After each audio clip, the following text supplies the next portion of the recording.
Hi, welcome to this short presentation called Looking Ahead, a Marketing Calendar for 2012.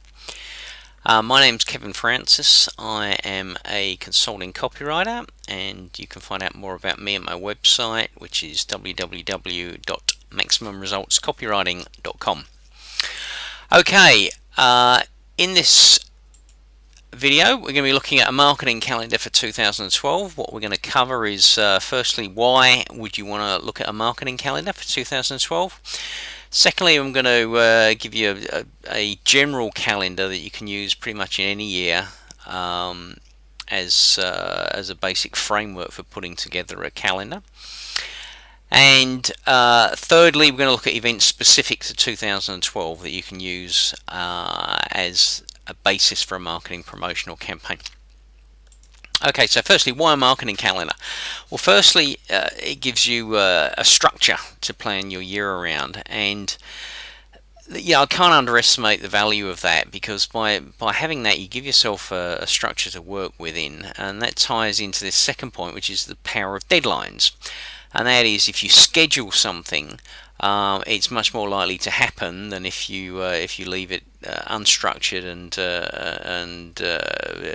put things together at the last minute. And again, that's another issue there. To do these events properly, then they do take a little bit of lead time to put together. Let's not overestimate that, but you do need to put in some planning to get the best effect out of these. And thirdly, if you can put together a schedule of events, you can take advantage of what we call event-driven marketing. Basically, what that involves is that if you can have a reason for a promotion, then you're much more likely to get a satisfactory response from your customers than if you simply run a promotion in isolation. Comes back to one of the key principles in direct response marketing: reason why marketing. If you give people a reason why you're running a promotion, or a reason why they should take action now, then again, you're going to get a better response from people. Okay, so let's move on and look at a general calendar you can put together. We'll look at each of the quarters, and look, really there are events every single month. You can come up with one or more events that you could put a promotion around, but if you're starting out, I'd suggest perhaps even if you just schedule one event type promotion a quarter. So you only put together a really basic framework of 4 events a year. I think you'll find it makes a significant difference to your marketing. And there's plenty of events in each quarter. In the first quarter, for example, the first 3 months of the year, January to March, obviously the first one is New Year. The kicking off of a new year, new starts. Everyone's in the mood of looking ahead, and they're optimistic, and they want to make a fresh start to everything. It's a great time to run promotions. Secondly, you've got Valentine's Day in February, of course, and St. Patrick's Day in March, and you've also got Easter, depending on when it falls. It will either fall in this first quarter if it's a little early, or often it will be in the next quarter in April. One other event that I always quite like is Groundhog Day, which is February the 2nd, and that's always a great one to use, with the theme of Groundhog Day again. If does your life seem like you're stuck in a rut? It's a great occasion to make use of if you're marketing any sort of personal change or personal development product. Okay, moving on to the second quarter, you've got a whole host of possible events. As I said previously, Easter may fall in April, so if it does, outside of that, you've got April Fool's Day on April the 1st. This second quarter also tends to be, depending on where your jurisdiction is and where you're living, where financial and tax related events fall. In the US, tax day usually falls around the 15th to the 20th of April sometime. In the UK, it's April the 4th, or April the 5th rather, is the end of the financial year. In Australia, the end of the financial year is the end of June. Two kind of universal events that do fall on different days depending on where you are Mother's Day and Father's Day. Father's Day tends to be a bit more consistent in different areas, but in Australia, Father's Day falls in the third quarter, but in the Northern Hemisphere, Mother's Day and Father's Day all fall in this quarter. And of course, you've got mid-year, which again can be used as a halfway point for the year, that sort of thing. Third quarter tends to be the most sparsely populated quarter, if I can put it that way.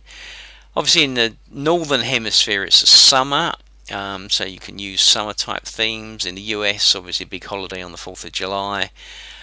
As summer comes to an end, you've got a back to school or autumn themes. If you're in the southern hemisphere, obviously these things don't apply, but you'll find, I mean, obviously the mirror image of that is you've actually got winter, and you'll find that there may well be some other events that you can use.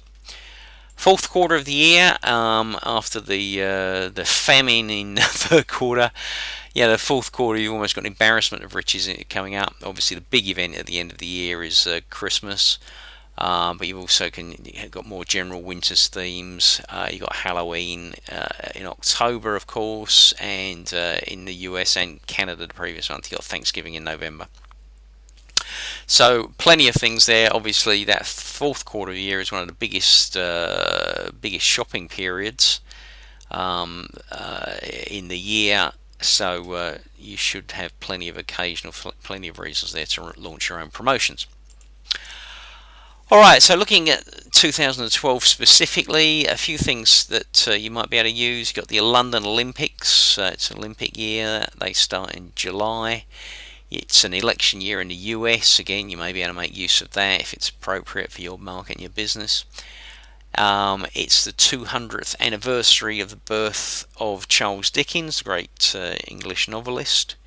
There's actually a World Expo this year in Korea that runs for a few months, starting in May, I think it is. And finally, could this be the end of our marketing calendar completely? Because 2012, I think in mid-December, comes to the end of this particular cycle of the Mayan calendar. So will we see the end of the world, or will we have a new year next year? Who knows? But again, you might find that that's an event or an occasion that you can use as a reason for marketing promotion. Okay, as I said, just to recap, plenty of potential ideas for you to put together a schedule. I strongly encourage you to, if you don't already, to put together a marketing calendar for your business. I think you'll find it will produce big dividends for you. As you go through it, you'll probably come across lots of other reasons for events that are specific to your market niche or even your own business. Great event you can always use is the anniversary of your business.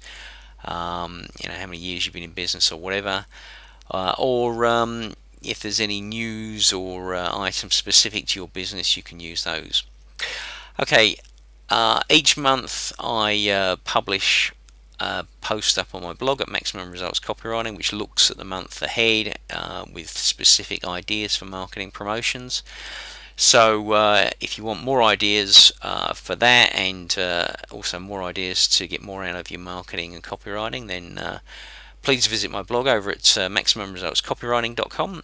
That's MaximumResultsCopywriting.com. My name's Kevin Francis. Thank you very much for watching this video. I hope you found it useful, and every success with your marketing.